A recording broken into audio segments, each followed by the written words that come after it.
2026 ఫిబ్రవరి 7వ తారీఖున యూట్యూబ్లో నేను T20 వరల్డ్ కప్ అనేది ఇండియా గెలవటం జరుగుతుందని చెప్పడం జరిగింది. అంటే టోర్నమెంట్ స్టార్ట్ అవ్వకముందే చెప్పడం జరిగింది.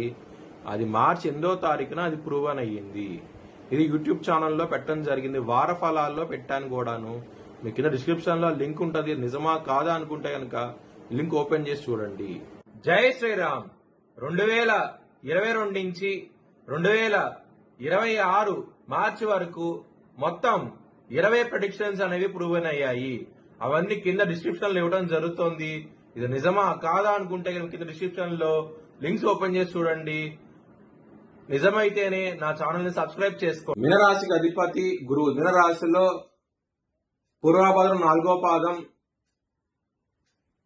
ఉత్తరాభాద్రం 4 పాదాలు, రేవతి 4 పాదాలు ఉంటాయి. ఈ నక్షత్రం వాళ్ళందరికీ నేను చెప్పే వార ఫలితాలు వర్తిస్తాయి. ఈ వారంలో మీనరాశి వారికి లగ్నంలో ఉన్న కుజుడు 2వ స్థానానికి వెళ్తున్నారు. ఈ వారంలో 11వ తారీఖు నుంచి 2వ స్థానంలో రవి బుధులు మీకు తృతీయ స్థానానికి వెళ్తారు మే 15వ తారీఖు నుంచి.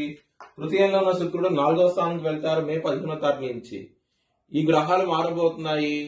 ఇక్కడ కుజుడు 2వ స్థానంలోకి రాబోతున్నారు. చాలా చాలా బాగుండబోతోంది. కుటుంబ పరంగా మంచి ఫలితాలు ఉంటాయి. మీనరాశి వారికి శుక్రుడు, సూర్యుడు, బుధుడు, కేతు 4 గ్రహాలు యోగిస్తున్నాయి. బుధవారం నుండి ముఖ్యమైన పనులు స్టార్ట్ చేసిన ఖచ్చితంగా విజయం సాధిస్తారు. సోమవారం, శుక్రవారం నుండి ముఖ్యమైన పనులు స్టార్ట్ చేసిన వ్యతిరేక ఫలితాలు ఉంటాయి. నవగ్రహ టెంపుల్కి వెళ్ళండి. నల్ల నువ్వులు బ్రాహ్మణుడు దానం చేయండి. మంచి ఫలితాలు అయితే ఉంటాయి. ఎందుకు నల్ల నువ్వులు దానం చేయాలంటే కనుక లగ్నంలో శని ఉన్నారు. లగ్నంలో శని ఉన్నప్పుడు చాలా ఇబ్బందులు ఉంటాయి. చాలా జాగ్రత్తగా ఉండండి. ఏలినాటి జీవనం నడుస్తోంది. మ్యారేజ్ పరంగా సమస్యలు అయితే చాలా ఎక్కువగా ఉంటాయి. బిజినెస్ పరంగా సమస్యలు ఉంటాయి. పెట్టుబడి తగ్గించి పెట్టుకోండి ఈ వారం అనేది. వృత్తి పరంగా బ్యాడ్ టైం నడుస్తోంది. చాలా జాగ్రత్తగా ఉండండి. దశమ స్థానం మీద శని ప్రభావితం అనేది ఎక్కువగా ఉన్నది. ఇబ్బందులు పడే అవకాశం ఉంటది. శత్రువులు అనే వాళ్ళు ఎక్కువగా ఉంటారు. హెల్త్ పరంగా సమస్యలు ఉంటాయి. ఈ వారంలో చాలా జాగ్రత్తగా ఉండండి.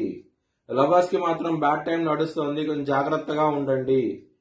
ఫ్యామిలీ పరంగా మాత్రం బాగుంటది. 2వ స్థానంలోకి కుజుడు రాబోతున్నారు.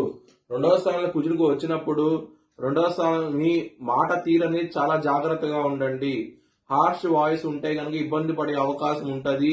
ఈ వారంలో అవుతాయి కనుక తండ్రి వైపు నుంచి పాజిటివ్ గా ఉండే అవకాశం ఉంటది. ఈ వారంలో చాలా మంచి ఫలితాలు ఉంటాయి.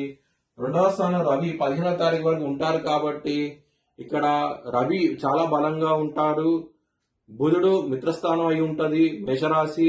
మరి 2వ స్థానంలో కుజుడు చాలా బలంగా ఉంటారు. కుజుడు, రవి చాలా బలంగా ఉండటం మూలంగా మీకు కుటుంబ పరంగా చాలా చాలా పాజిటివ్ గా ఉంటది. చాలా ఆనందంగా అయితే ఉంటారు. మంచి ఫలితాలు చూస్తారు. కుటుంబ పరంగా మాత్రం ధన పరంగా కూడా కొంచెం ఇంప్రూవ్మెంట్స్ వచ్చే అవకాశం కూడా ఉంటది. మీ భవిష్యత్ వివరాల కోసమై హెచ్చరిక జ్యోతిష్యాలను సంప్రదించండి. Please like, share and subscribe my channel.